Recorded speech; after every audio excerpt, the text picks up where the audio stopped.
Boa tarde, Marlene. Boa tarde. Vamos numa charada 3.0? Lá vem tu com essa tua charada de 3.0 pra cá. Posso? Você sabe essa charada? Eu não. Então tá. A primeira charada são duas. A primeira é: qual a diferença da padaria pro lago?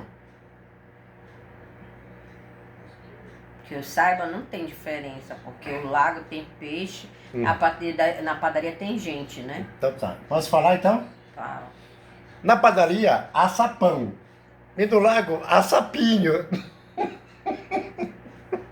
Pô, porcaria. Grandes coisas. A segunda. O que o motorista disse quando parou o ônibus? Sei lá. Hein? Posso falar? Fala. A que ponto chegamos? Mas não tô dizendo.